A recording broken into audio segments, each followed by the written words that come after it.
जय माता दी साथियों, स्वागत है आपका दिव्या इंस्टीट्यूट में।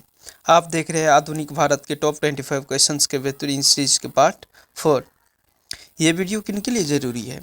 ये वीडियो उन तमाम बच्चों के लिए ज़रूरी है जो पिछले कई वर्षों से एग्ज़ाम पे एग्ज़ाम दिए जा रहे हैं, सफलता उनके हाथ नहीं आ रही है। ये वीडियो देखने के बाद सफलता उनके हाथ आएगी, ऐसा हम दावा करते हैं। तो चलिए आज की वीडियो शुरू करते हैं। हाँ, एक बात और, अगर आप पहली बार चैनल पर आए हैं तो चैनल को सब्सक्राइब कर लीजिए और बेल आइकन को दबाना ना भूलिएगा, ताकि वीडियो की नोटिफिकेशन टाइम टू टाइम आप तक पहुंचती रहे। आज का पहला क्वेश्चन है, 1793 में लॉर्ड कॉर्नवालिस की भू व्यवस्था प्रणाली लागू होने के बाद कानूनी विवादों की प्रवृत्ति में बढ़ोतरी देखी गई थी। निम्नलिखित प्रावधानों में से किसी एक को समानता इसके कारक के रूप में जोड़कर देखा जाता है। तो क्या देखा जाता है? रैयत की तुलना में जमींदार की स्थिति को अधिक सशक्त बनाना। गलत। ईस्ट इंडिया कंपनी को जमींदारों का अधिपति बनाना, ये भी गलत। न्यायिक पद्धति को अधिक कार्यकुशल बनाना, ये भी गलत। मतलब ए बी सी कोई भी इसमें इसके रूप में नहीं देखा जाता है। तो ऑप्शन डी आपका सही हो जाएगा। ए बी सी डी इसमें कोई भी नहीं सही नहीं है। अगला क्वेश्चन है नेक्स्ट, भारत में 19वीं शताब्दी के जनजातीय विद्रोह के लिए निम्नलिखित में से कौन से तत्व ने साझा कारण मुहैया कराया? साझा कारण मुहैया कराया था कौन? जनजातीय समुदाय की प्राचीन भूमि संबंधी व्यवस्था का संपूर्ण विदारण। ऑप्शन डी आपका सही हो जाएगा। जनजातीय समुदाय को प्राचीन भूमि संबंधी व्यवस्था संपूर्ण विदारण। नेक्स्ट, भारत में उपनिवेशी शासनकाल में होम चार्जेज भारत से संपत्ति दोहन का महत्वपूर्ण अंग थे। निम्नलिखित में कौन सी निधियां होम चार्जेज की संघटक थी? लंदन में इंडिया ऑफिस के भरण पोषण के लिए प्रयोग में लाई जाने वाली निधि, ये सही है।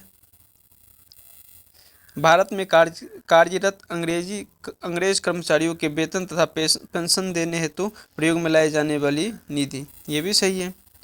और भारत में के बाहर हुए युद्धों को लड़ने में अंग्रेजों द्वारा प्रयोग में की जाने वाली विधि, ये सही नहीं है।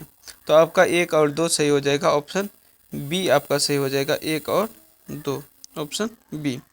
नेक्स्ट क्वेश्चन है, सन 1893 में सर विलियम वेडरबर्न तथा W.S. कैन ने किस उद्देश्य से इंडियन पार्लियामेंट्री कमेटी की स्थापना की थी?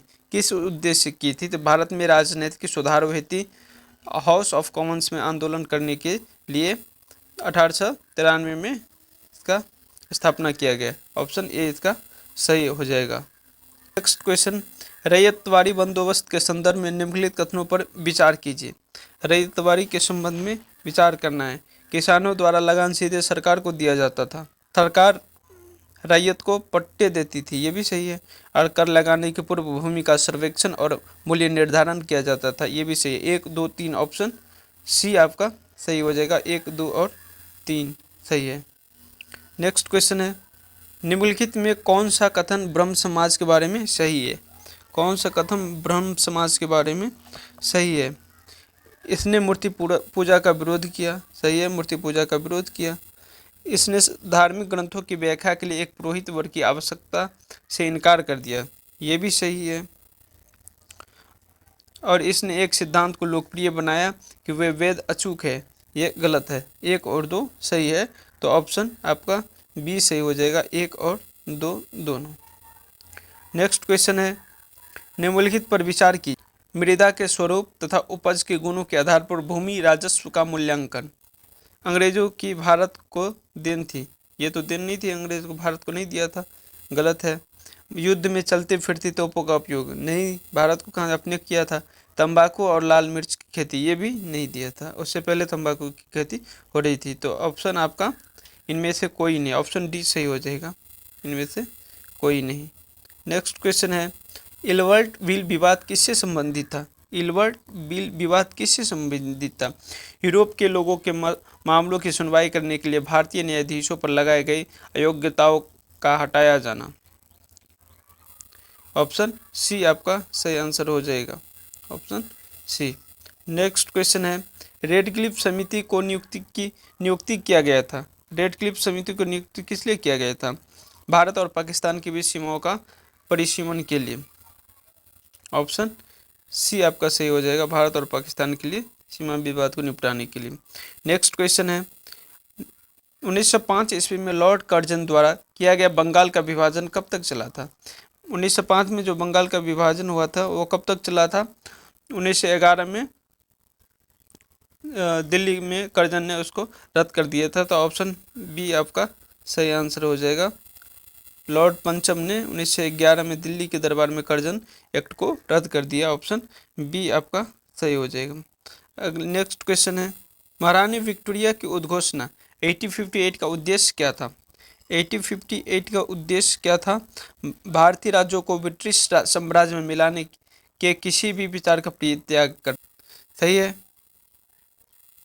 और भारतीय प्रशासन को ब्रिटिश क्राउन के अंतर्गत रखना, यह भी सही है, और भारत के साथ ईस्ट इंडिया कंपनी के व्यापार का नियमन करना, ये नहीं। एक और दो, ऑप्शन ए सही हो जाएगा, 1 और 2।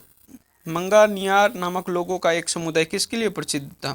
मंगानियार उत्तर पश्चिम भारत में संगीत परंपरा के लिए मंगानियार नामक समुदाय जाने जाते थे। ऑप्शन बी इसका सही हो जाएगा। गद्दर क्या था? भारतीयों का एक क्रांतिकारी संघ जिसका मुख्यालय सैन फ्रांसिस्को में था। गद्दर था। ऑप्शन ए आपका सही आंसर हो जाएगा, ऑप्शन ए। नेक्स्ट क्वेश्चन है, भारतीय इतिहास के संदर्भ में सही उत्तर का प्रयोग करना है। भारतीय इतिहास के संदर्भ में निम्नलिखित रचना का उद्भव केंद्रीकृत राजनीतिक प्राधिकार और बहुत कमजोर प्रांतीय तथा स्थानीय राजनीतिक प्राधिकार, ये गलत है। अगला है, जमीन के नियंत्रण और अधिकार पर आधारित एक प्रशासनिक संरचना का उद्भव, ये सही है। तीसरा है, जागीरदार सामंत तथा उसके अधिपति के बीच स्वामी जागीरदार का संबंध, ये भी सही है। 2 और 3 सही हो जाएगा, ऑप्शन बी आपका सही हो जाएगा, 2 और 3 केवल। अगला है, निम्नलिखित में से कौन भारत में उपनिवेशवाद के आर्थिक आलोचक थे? उपनिवेशवाद के आलोचक कौन थे? दादाभाई नौरोजी, हाँ। सुब्रमण्यम अय्यर, ये भी थे, और आरसी दत्त, ये भी थे, मतलब तीनों थे। डी आपका सही हो जाएगा, 1, 2 और 3। नेक्स्ट क्वेश्चन है, 1919 के भारत सरकार अधिनियम ने स्पष्ट रूप से परिभाषित किया था। 1919 में जो भारत सरकार अधिनियम आया था वो क्या क्या मतलब परिभाषित किया था? केंद्र और प्रांतीय सरकारों के अधिकार क्षेत्र को प्रकाशित किया था। ऑप्शन मतलब परिभाषित किया था। ऑप्शन बी इसका सही आंसर हो जाएगा।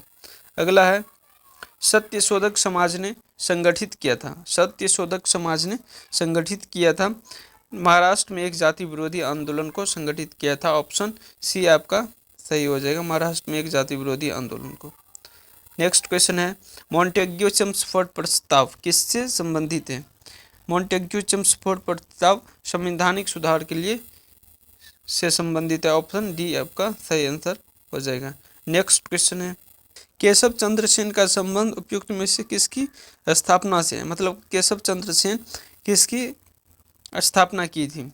बी और सी, इंडियन रिफॉर्म एसोसिएशन और टेक्निकल ऑफ न्यू। 2 और 3 सही हो जाएगा, ऑप्शन बी आपका सही हो जाएगा।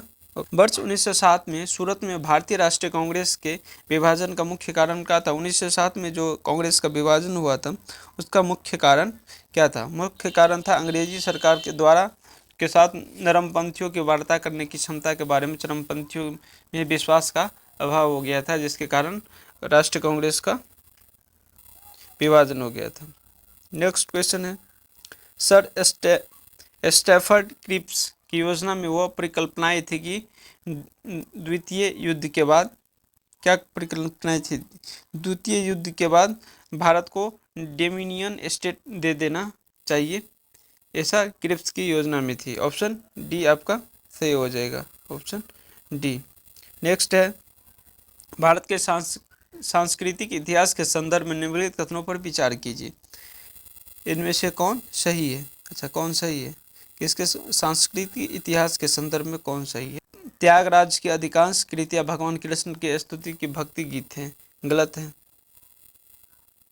त्यागराज ने अनेक नए रागों का सृजन किया, ये तो सही है। अन्नामाचार्य और त्यागराज समकालीन थे, ये भी सही है, ये नहीं सही नहीं है। और अन्नमाचार्य कीर्तन भगवान वेंकटेश की प्रस्तुति के भक्ति गीत है, ये भी सही है। 2 और 4 सही हो जाएगा, 2 और 4 ऑप्शन बी आपका सही हो जाएगा, 2 और 4।